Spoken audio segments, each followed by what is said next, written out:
Bueno, ya ven, seguimos adelante en recta final del programa, justo un poquito antes de acabar con deportes, con mi compañero John Dos Santos, que vendrá en 2 segundos, para poner ese punto deportivo al programa y punto final deportivo al programa.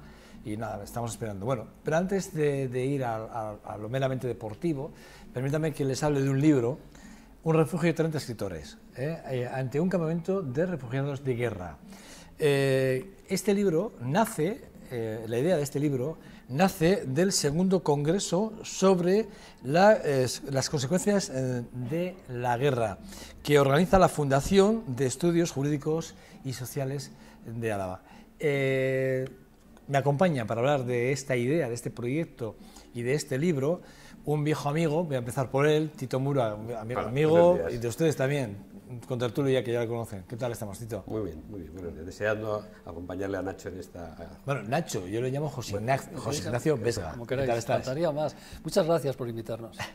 Bueno, bueno, Tito es que dice, no, soy amigo y tal, pero también tiene algo que ver con el libro, ya lo vamos a ver, vamos a verlo. Vamos a ver, que se quita aquí, siempre se quita protagonismo. Por cierto, tiene una novela de la cual voy a adelantar, si me permites. No? Vamos a hablar un día solo, a la vuelta además de vacaciones navideñas, voy a hablar de su novela con él, porque me he comprometido además a leérmela durante el tiempo vacacional. Me va a gustar horrores. Me va a gustar horrores. Uy, uy, uy, uy, uy. Uy. Vaya amigo que tienes. No, es cierto, está muy bien la novela. Sí, tiene esa parte histórica y esa parte bueno, de ficción que Nacho digo, que Tito le ha puesto. Bueno, ¿cómo nace la idea? ¿Te va a llamar Nacho o José Ignacio? Lo como quieras, lo que Nacho, eliges tú. ¿Cómo nace la idea? La idea, primero, ¿cómo nace la idea de hacer un congreso sobre las consecuencias de la guerra? Sí, porque nuestra fundación, que tiene 30 años de existencia, pero inicialmente se dedicaba a temas jurídicos, conferencias, charlas, alguna publicación. Luego tuvo un interregno y hace año y pico la revitalizamos cambiando el objeto, no cambiando, modificándolo, añadiendo temas sociales. Queremos dedicarnos a, pues bueno, a dar soluciones a problemas que tengan colectivos. Pero tenemos 2 vectores de funcionamiento. Uno es las consecuencias de la guerra en las víctimas y otro es el tema de la ética, que ya hablaremos, si te parece, más tarde. Consecuencias de la guerra, ¿por qué? Bueno, trae causa de que el año pasado fue el bicentenario de la batalla de Vitoria. Entonces reflexionamos porque había desfiles, conferencias sobre armamentos, sobre ejércitos, básicamente era marchas militares, bueno, tema histórico sin duda interesante, pero decíamos, ¿y qué pasa con las víctimas? Vamos a ver, la guerra es lo peor que existe, o sea, es imposible encontrar un desastre en el planeta Tierra peor que la guerra, porque a diferencia de los terremotos, las enfermedades, la ignorancia, la guerra es hombres contra hombres, es lo peor. Bueno, entonces quisimos hablar desde el punto de vista de las víctimas y organizamos el año pasado el primer congreso sobre las consecuencias de la guerra, invitando a las grandes ONGs, pues Médicos Sin Fronteras, Manos Unidas, UNICEF, ACNUR, y vinieron y hablamos y se habló sobre ese tema, porque queremos concienciar de este problema. Somos un grano más en el desierto, pero nunca está de más en un asunto de estos, porque la guerra nos puede parecer lejana, pero hace 70 años tuvimos una, hace 20 en Yugoslavia hubo otra, o sea, en Ucrania, ¿qué quieres que te diga, no? Entonces, este año el enfoque era, bueno, una de las consecuencias de la guerra es, tú estás en tu casa, te bombardean y sales corriendo, cogiendo lo primero que puedes, coges a tus hijos y empiezas a andar. Y con independencia de que tengas coche o no tengas coche, empiezas a andar porque te bombardean y terminas al cabo de X días en un campamento de refugiados de guerra. Y ahí el mundo se te acaba el mundo y bueno, queremos hablar de esta problemática. Hubo unos ponentes que habían estado en el campamento de refugiados de guerra de Ghosh Beidak, sí, para lo que va a estar destinado el libro, otros que tenían experiencia en Irak, en Irán, bueno, todas las guerras que sí, en algunas cuantas guerras. Y nació la idea de hacer un libro sobre qué sensación tienen o qué experimenta un escritor cuando se pone delante de un campamento de refugiados de guerra. Bueno, y aquí está, este es el trabajo de 30 escritores, la mayoría viven en Álava, bueno, 30 escritores, y los demás son de Euskadi, 30 escritores que dan su opinión desde el punto de vista poético, los poetas, y narrativo, los narradores. ¿Por qué Porque hay cosas que a uno le chocan, ¿verdad? Porque lo de las guerras... Vamos a hablar, si quieres, un poco del tema de las consecuencias de la guerra, que es importante, porque tú apuntas a las víctimas y a mí la palabra víctima me parece que a veces hay que matizarla, porque hay víctimas civiles que no pasan, ¿verdad? Ese proceso de seguir caminando, sino se quedan en el momento. Son las víctimas que acaban en el campo de refugiado, pero fíjate, luego hay víctimas posguerra, o sea, el después de la guerra, ¿no? ¿Qué pasa, ¿no?, con las víctimas después de la guerra, ¿no? ¿Qué pasa, ¿no?, con la reconstrucción? ¿O qué pasa con esas guerras que hay ahora mismo, que existen, que llevan más de 20 años o 30 años de guerras ininterrumpidas, ¿no? Y a mí se me hace especialmente duro cuando hablo de víctimas, cuando utilizo la palabra víctimas, ¿no? Porque es una expresión dura. Muy dura. A vosotros os parece lo mismo, no sé. No, sí. No, yo creo que en un proceso de guerra, un proceso bélico, víctimas al fondo son toda la sociedad, porque es la sociedad la que acaba perdiendo con el tema. Pero también hay que reconocer que la guerra es bastante consustancial con el ser humano, y estamos, toda la historia de la humanidad es una historia de guerras sin fin, pero parece como que mientras el conflicto bélico está durando, tiene mucha preponderancia, pero lo que queda detrás, eso es lo realmente terrible. Cualquiera que vea reportajes sobre la guerra, Primera, Segunda Guerra Mundial, sobre todo, y ver la desolación que queda después, y dónde está toda la gente que vivía, dónde ha ido, es donde la idea de los campos de refugiados, el pensar un poquito en qué es lo que hay después, para que a ver si somos capaces de reflexionar un poco. ¿Cómo le planteas, cuando llegaste a uno de los escritores, primero, no sé cómo surgió la lista de los 30, no sé cómo surgieron la lista de los 30, pero cómo surge esa idea de contactar con ellos y cómo les cuentas que tienen que ponerse o que tienen que intentar visualizar un campo de refugiados e intentar escribir sobre lo que les... Supongo tienen que hablar de sentimientos, sí, lo que les sugiere, ¿no? En ese momento, ¿no? El ponerme en contacto, son todos amigos y conocidos, y el problema era que hay más, pero no podíamos poner a todos en este libro, ¿no? Y en cuanto hablé con ellos, en cuanto hablas 2 segundos con cada una de estas personas, pues un escritor, por definición, es muy sensible, ¿no? Y este es un tema que a todo el mundo le preocupa, y reflexionan y les pareció estupendo colaborar. ¿Alguno te ha dicho algo al respecto cuando se ha referido a algún sentimiento que les ha venido en el momento? Sí, bueno, hay alguno que tuvo parientes. Por ejemplo, una de las escritoras, Julia Vadillo, su marido fue uno de los niños que fueron en el barco, salió de Vizcaya hacia Inglaterra, a un campamento de refugiados de guerra. Fíjate. O sea, que lo tenía fácil. Lo tenía muy fácil, ¿no? Que yo no lo sabía, pero... Hombre, yo diría que cuando una persona como Nacho, con lo entusiasta que es, y te dice un tema que conoces poco, escribes sobre esto. Te quedas un poco así, y yo dije, ¿qué escribo de los campos de refugiados? Sí sé poco, pero enseguida puse a funcionar la cabeza, contacté, que es mi relato, con algunos saharauis, saharauis que conozco en Vitoria, porque y me contaron en 3 días toda la historia de su huida, de su lugar de residencia en el Sáhara Occidental, hacia los campamentos de Tinduf en Argelia y toda la guerra del Polisario, y me quedé estremecido. Yo que viví la Marcha Verde en un cuartel, claro. Y mientras estaba pasando yo allí, en Madrid, en un cuartel, lo que le estaba pasando a esta gente, que huían siendo bombardeados en las carreteras. Y la verdad es que se me encogió el corazón y me salió un relato cortito, pero que ahí lo que más puse es emoción, más que cuento, porque es que te estremeces cuando te cuentan esas historias, de verdad. ¿Qué has hecho con el resto de la información? ¿Has hecho un relato y con el resto de la información qué has hecho? Pues de momento la tengo aquí y me pide el cuerpo hacer algo más. Por eso te decía, te conozco un poco y sé que eres muy inquieto. Sí, pues es posible, tendría que ampliarla, pero creo que es una historia todavía poco contada de la historia de España y un poco de cómo esta gente se quedó muy abandonada por las fuerzas políticas de este país. Las circunstancias mandaban, pero... Refugiados, muy duro. Es una palabra que me pasa lo mismo que con lo de víctimas. Sí. Víctimas es una palabra que es muy extensa y refugiados me pasa lo mismo. Es decir, porque hay refugiados de guerra y refugiados, o sea, hay refugiados de guerra. Y refugiados políticos. Y refugiados, pero que son refugiados, ¿eh? Al final son todos refugiados, ¿no? Pero son dos Nosotros conceptos. Quisimos dedicarnos, como el Congreso sobre la guerra, el año que viene, si Dios quiere, lo vamos a hacer sobre heridas de guerra. Lo contaremos con Tito, que es médico, ¿no? Sobre medicina de guerra, médicos y enfermeras que están... Y la herida psicológica, entiendo, ¿no? Claro, claro. Porque es una herida tan importante, para mí es la más importante. La psiquiátrica es importantísima. Porque la otra es una herida que se cura, sí, sí. Bueno, ya está, la cicatriz la ves y te recuerda, pero esta... Es que yo, oyendo las cifras que se barajaron en el congreso con gente que vino a explicárnoslo, te quedas alucinado con las cifras de 50 millones de personas en campamentos de refugiados, pero también hay 30 millones de desplazados. O sea, gente que no está en un campamento, sino además hay otros 30 millones que han tenido que irse a vivir a otro sitio. Se distingue, en la terminología distinguen, refugiado es el que tú estás en un país y te vas a otro.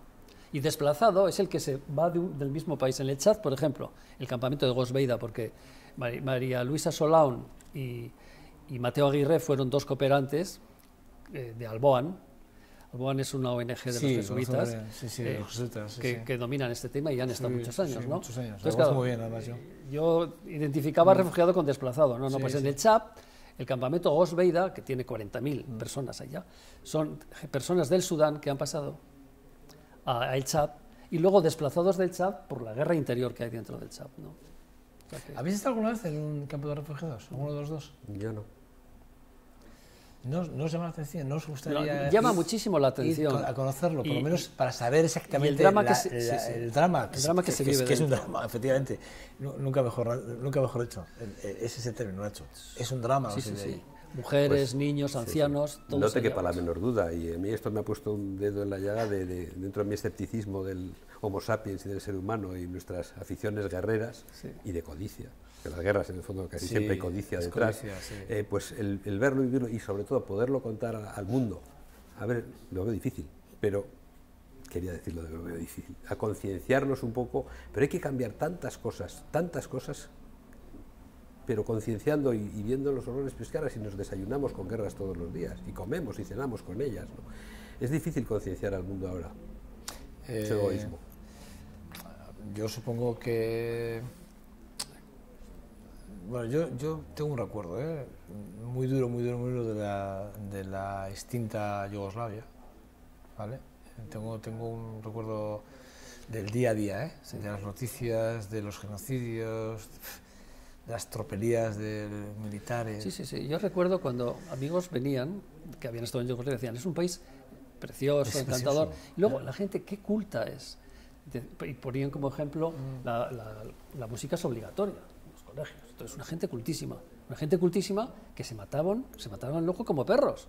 Se mataban, violaban, hacían de todo. O sea, como unas personas, hace 20 y tantos años, ahora hay como a menos de una hora desde Barcelona, que está más cerca, ¿no?, a Belgrado, cómo esas personas, ese país tan culto, tan exquisito, llegaron a esas atrocidades.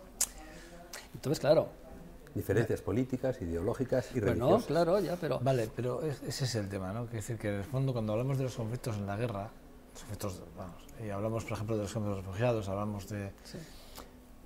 Hay que hablar de lo que hay detrás de una guerra. Tú apuntabas, creo que 3 o 4 cosas a las seguidas. Básicamente el instinto depredador del ser humano, la codicia, y la codicia es lo que está detrás, lo quiero lo de este o quiero lo del otro, y luego la imposición de las ideas del otro, o imponerte sobre las ideas del otro, lo que llamamos el dogmatismo. El dogmatismo. Y la ética, que es lo que tú querías hablar. Claro. ¿Cuán importante es la ética en todo esto? Al final, cuando vas reflexionando, dices, bueno, la única forma, o una forma es... Primero es concienciar, pero luego tenemos que concienciar de un comportamiento ético permanente en la sociedad. Que la ética es viejísima, desde Sócrates, ¿no? Va pasando por los filósofos, pero el problema sigue siendo el mismo. ¿Qué debo hacer? ¿Cómo debo comportarme? Y si tengo mi conciencia moral y qué principios tengo. Pues nosotros queremos hacer un congreso todos los años sobre concienciar sobre las desgracias de la guerra, las consecuencias, y segundo, vamos a hablar y vamos a dedicarnos a los temas éticos, como los ciudadanos podemos, desde un punto de vista ético, si vamos consolidando una ética propia, pues será más difícil. Será más difícil que atrocidades como la guerra puedan darse. Concienciar. Es que es una palabra, concienciar. Yo ya es que voy, víctima, refugiado, voy a las palabras, concienciar. Es tan difícil concienciar, es tan difícil en los tiempos que corren decirle al de al lado, es que mira lo que está pasando, vamos a ser conscientes de que vamos a intentar incluso ayudar. Antes apuntabas las distintas ONGs que han colaborado con vosotros, ¿no? en el último congreso. Es tan difícil. No debería ser difícil, porque cuando hablas con una persona cara a cara, pues generalmente te va aceptando lo que estás diciendo, ¿no? Pero la práctica es muy complicada. A eso es. La práctica es muy complicada. Y, bueno, pues no hay otra alternativa que seguir luchando para que los comportamientos éticos, siempre aportando, pues lo que he dicho al principio, un grano de arena en el desierto. Somos muy pequeñitos, ¿no? Pero no por eso dejar de hacerlo, ¿no? No. O sea, luchar porque la conciencia moral arraigue en todas las conciencias de todas las personas. Pero yo voy a ampliar un poco lo que dice Nacho. Cuando hemos hablado de la ética, la moral, y yo voy a añadir los valores. Bueno. Pero concienciar, lo que no podemos concienciar es a la gente de que en principio, que se mentalice en una guerra que está ocurriendo a 3.000 kilómetros. Pero sí que debiéramos concienciarnos todos, empezando por nosotros mismos, y no echar solo la culpa a los gobernantes, en nosotros mismos, que estamos montando, como lo decía el otro día en la clausura del Congreso, nuestras guerritas particulares, en la comunidad de vecinos, en los asuntos de tráfico. Cierto. Es que estamos montando guerritas en las familias, en los colegios, los padres, en la violencia, en el fútbol, que acabamos de tener ahora tan... En el trabajo. En el trabajo, si es que estamos montando unas guerritas y habría que considerarse, oye, que tenemos que ser un poco más pacíficos unos con otros, porque si no empezamos por lo pequeño, yo le llamo tolerancia, tenemos que ser más tolerantes, ¿no? Para llegar a ese punto de inflexión. Bueno, es uno de los valores, ¿no? Pero es que yo me alucino, pero es que este domingo tuvimos dos grupos de gente que había quedado para pegarse antes de un partido de fútbol. Pero claro, eso es una guerra. Ha habido un muerto. Y con consecuencia de muerte, y de agresiones, y de una violencia sin límites. Pero si la sociedad no se conciencia, empezando por ahí, mal lo tenemos. Es en el hombre sin nata. La violencia. La guerra, la violencia en general. Por lo menos la historia lo demuestra. La violencia existe y, por desgracia, existirá siempre. Alguien me decía una cosa, que además, algo os parece a vosotros, pero y es que además el otro día lo dije también y no recuerdo quién me lo dijo, pero alguien me dijo el otro día, me hizo un recordatorio al respecto de un análisis de lo que está pasando, ¿no?, con el tema de las economías y cómo está el sistema económico mundial y qué debería de volver a pasar para que se restableciese de alguna forma todo el orden que hasta ahora la riqueza se volviera a reordenar. Y decían que una tercera guerra mundial. Fíjate tú. ¿Por qué? Porque necesitamos reconstruir. Esa es una teoría, sí. Claro. Pero sí, que es cierto que todo lo que ha cambiado en el mundo a lo largo de la historia ha sido a base de conflictos. Claro. Más o menos bélicos, pero siempre con violencia. Es que la regeneración, es que cuidado, la regeneración siempre ha venido a través de las guerras. Fíjate, tú decías, Nacho. Sí, sí. La extinta Yugoslavia. Fíjate, ahora ahí tenemos Bosnia, está Croacia, está Serbia, tal. Eslovenia, Eslovaquia. ¿Qué pasa? Fíjate ahora. A ver, pero no acabamos de tener aquí, en esta tierra, una guerra que parece que ahora está en tregua hace muy pocos años, con muertos, atentados, desplazados, secuestrados. No hemos tenido una guerra ideológica, pues la hemos tenido. Eso es un tipo de violencia casi una guerra. Algunos la llamaban el conflicto, y socializar el sufrimiento. Aquí había uno que asesinaban y otros eran asesinados. La guerra es otra cosa ya, ¿no? Sí. Pero es una guerrita. Pero efectivamente la teoría esa de que se soluciona la superpoblación o las desigualdades de vez en cuando con una guerra, pero no es que eso se solucione, porque eso aparece de una forma que se va creando poco a poco. Pero yo creo que el planeta Tierra, que esto es una utopía sin duda, cuando el planeta Tierra, la mayoría de la población, por ejemplo, una teoría que tengo yo es las mujeres. O sea, yo escribí un libro que es Un poeta ante la guerra, y al final la tesis era, si las mujeres del planeta Tierra se plantaran, no habría guerras. Porque el hombre es más violento que la mujer, sin duda. La mujer lleva el germen de la vida y habrá excepciones, pero es mucho menos violenta. O no es violenta. Es decir, si somos 8.000 millones o 7.000 millones, bueno, si los 4.000 y pico millones del planeta Tierra de mujeres se plantaran, no habría guerra. Estoy totalmente convencido. Entonces, bueno, pues en esa utopía vamos a estar. Por eso no vamos a dejar de estar intentando lo posible, ¿no? De concienciar. Al final dices, nosotros vamos a intentar concienciar en la medida que podamos. Bueno, hoy presentamos el libro, ¿no? Sí. ¿A qué hora? hoy a las 7 en Dendaraba. Pero Hoy es que en además Dendaraba. lo presentan universitarios, no lo presentamos los escritores.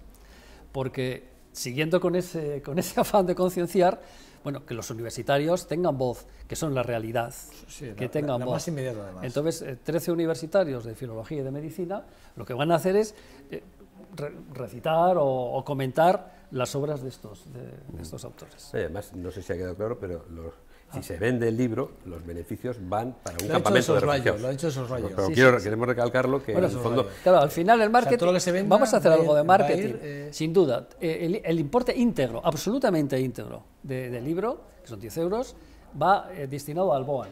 Al BOAN. Al Ah, BOAN, vale, al al ONG BOAN. al BOAN, Al ONG, al vale, sí, campamento sí, de correcto. educación, pero A un campamento concreto. al Gos Beida del Chad. Vale, muy bien. Pensamos que es un buen regalo de Navidad. Diga, regale un regalo solidario y lea a 30 autores. A mí no, pero a Tito y compañía, por supuesto, que son buenísimos. Están autores, no, yo no soy nadie, pero está Bernardo Achaga, está Toti bueno, Martínez de Hay Lesea, hay nombres está Kirmer muy Uribe, importantes, o sea, sí. hay gente... Hay no, nombres tan importantes como el de Tito Mura. Claro. Aquí Es verdad, Tito. Es que lo- siempre estás igual. Tito. Los Pero es 30, que- los Dices 30 valor. autores son importantes. Los consagrados. Aquí y están tú mismo, el mismo aquí José hay Ignacio autores- Verga también está autores- con su poema. no, Ah, autores- es verdad, que has autores dicho que no. consagrados Si y tú otras dices que no, que cosas. si tú no estás aquí, es verdad. Bueno, había que colaborar. José Ignacio Vesga. Yo escribo. A ver, vamos a ver. ¿Y me podéis leer un fragmento del, por ejemplo, tú del tuyo y tú del tuyo? ¿Podíais? Pues yo, mira, ya que lo dices, pues te voy a leer el principio. No lo esperabais esto. No, Bueno, pero Pues hombre, a ver, Pero lo que- normal es que el que venga a leer... Aquí ¿Qué poetas que menos? vienen tienen que leer parte de su... de algún poema que tienen ahí. a ver, Tito, te digo qué página Es estás. que no lo tenía marcado, pero bueno. Yo lo he titulado Alma y Arena, como estamos en el desierto, pero solo voy a leer 4 palabritas. Dice, Página 70. un hombre ya casi anciano reflexiona sentado en medio del desierto. Nada, no soy nada, me lo quitaron todo, me robaron el alma, nos traicionaron. Susurra Ahmed mientras la arena que se escurre por entre los dedos de sus manos serpentea arrastrada por el viento del desierto. En el fondo es un hombre que fue expulsado de su tierra 30 años antes y ahora vive o malvive o han organizado su vida en un país extraño. Entonces relata un poco cómo fue su huida desde el territorio donde vivía, plasmando todo en esa frase: nada, no soy nada, me lo quitaron todo, me robaron el alma, nos traicionaron, porque en el fondo fue una traición. 35 años, toda una vida, dices. Bueno, Nacho, Bueno, el mío es un poema, Tito es un relato. Voy a leer cuatro versos. Nunca pensamos, se titula Refugiados de Guerra, nunca pensamos que tuviéramos que marcharnos, abandonar el techo bajo el que durante tanto tiempo habíamos cerrado los ojos sin miedo a los espectros de la noche. El espacio estanco en el que la vibración de mis caricias besando tu cuello reverberaba en el silencio del sueño de los hijos criados en el ya ilusorio concepto de futuro. Bueno, salen corriendo porque les están bombardeando. qué bonito. Muy Hasta bonito, que llegan a es muy bonito, hasta que llegan a un campamento. Es muy bonito. Bueno, 10 euros es lo que cuesta y ayudan a un campo de refugiados concreto a través de Alboan, que es una ONG que lleva trabajando muchísimos años de la mano de los jesuitas, que ya sabemos que son esa parte de la iglesia que está siempre donde se necesita. Yo he trabajado con ellos durante muchos años y solo tengo palabras de bondad hacia ellos y los conozco muy bien. Tienen un mérito impresionante. Sí. Y tienen un mérito espectacular, sí, señor. Y yo creo que bueno, pues es un gran gesto por parte de la Fundación de Estudios Jurídicos y Sociales, que bueno, pues que hayáis conseguido juntar a 30 escritores con nombres tan importantes como el de Tito, el del... Nosotros somos los menos este importantes. mismo, y el de otros 28 más, que bueno, pues que todos han dejado su grano de arena. Entre ellos decía antes que hay un buen amigo también mío, que es Jorge Girbao, al que sí. le mando un saludo aquí muy fuerte. Y bueno, pues decir que bueno, pues que da gusto y que bueno, pues que yo les brindo la oportunidad de que vayan hoy a la presentación. Lo van a hacer estudiantes de la universidad a las 7 en Dendaraba. 7 En el aula Caja En el Vital. aula de la Caja Vital, sí, de Dendaraba. Y que bueno, pues que pueden ayudar y colaborar a que, bueno, pues que, por cierto, ¿cómo era el campamento de refugiados? Gos Beida, Gosbeida, bueno, en el chat. en el chat. Bueno, pues ese dinero va a ir destinado ahí, creo que es una buena causa. Y bueno, y un poco más podemos aportar. Pues muchas gracias, Joseba. No, el placer es mío. Si yo no me canso de decir que lo único que hago en este programa es irme a mi casa todos los días con una riqueza impresionante de conocimientos, una fuente tremenda de conocimientos, de conocer a gente también, en ese sentido, y que me aportan riqueza a mi vida personal. Y si a la vez que yo me enriquezco, conseguimos que los que nos ven también se enriquezcan, pues el trabajo está muy bien hecho. Y es un honor poder colaborar en un programa tan bueno como el vuestro. Uy, gracias. De verdad, ¿eh? Muy agradecido, muy agradecido. Lleno de futuro. Muchas gracias. Viendo de vos, además, súper agradecido. Recuerda que el que tienes ahí a tu izquierda, lo único que dice que es de mí es que soy un provocador. No, solo me mandan mensajes desde Fuengirola para decirme eres un provocador. No, la sensación es que eres un buenísimo periodista, de verdad. Bueno, os lo agradezco. Yo te dije que es que un poco tu labor, o sea, tú, los que venimos aquí a opinar, tenemos que ser pinchados un poco para decir lo que pensamos. O sea, te lo digo con el mejor sentido del deber. Claro, claro. Lo que sí me gustaría, y es ahí me gustaría lanzaros el guante, y es que de alguna forma este tipo de iniciativas no las dejéis ahí. O sea, quiero decir que nos tengáis en cuenta. Por supuesto. Porque incluso ya hablo desde una distancia que igual no soy la persona más indicada para decirlo, pero voy a hablar en nombre de la cadena, en nombre de esta casa y de este programa. Igual podemos colaborar en ese sentido a divulgar algo más, todo lo que se hace desde la Fundación. Sin duda. Que me parece muy interesante, un trabajo súper interesante, porque siempre que se habla de concienciar y que la sociedad tenga más conocimientos de cosas que pasan, y si hay foros como este segundo congreso en el que se habla de una problemática que no se trata casi nunca, la tenemos presente porque lo vemos en la tele de forma habitual, pero que no lo tratemos porque no es un tema habitual de tertulia, es una cosa curiosa, y por eso yo destacaba 3 palabras: víctimas, refugiados y conciencia. Y luego el apunte de la ética, que me parece súper importante porque es en abril ya te avisaremos porque en la jornada sobre ética de abril. Pues yo os estaría muy agradecido. Muy agradecido porque además personalmente también me interesa y me gustaría acercarme, ¿vale? Muy bien. A los dos muy agradecidos por leerme, además os he metido en esta embarcada, pero bueno, es que no cabía otra, tenía que ser así. Muy bien. Vale. Repito, hoy a las 7 de la tarde en Endaraba, bueno, pues en la presentación de un refugio, 30 escritores que han puesto su forma de ver los campamentos de refugiados ante un campamento de refugiados de guerra, que es, bueno, pues eso, una forma de ver desde la distancia. En algunos casos, en el caso de Tito, habló con muchos de ellos, habló con una parte de los refugiados que viven en Gasteiz, y que bueno, pues que aquí, que con el aporte de estos 10 euros, bueno, en el chat, un campamento de refugiados va a tener, bueno, una ayuda a través de Alboan, y eso es lo importante. Bueno, en nombre de tanto de la Fundación como en nombre de Nacho como de Tito y de todos los escritores, les brindo la oportunidad de que vayan esta tarde a adquirir el libro y a aportar ese granito de... El libro lo patrocinó la Fundación Bancaria Caja Vital. Ya puestos a decir, para ser sinceros. Estupendo, estupendo, porque es mejor, porque los costes además van todavía más dinero, obra social, que es lo que, ¿ves? Esto es lo que hace.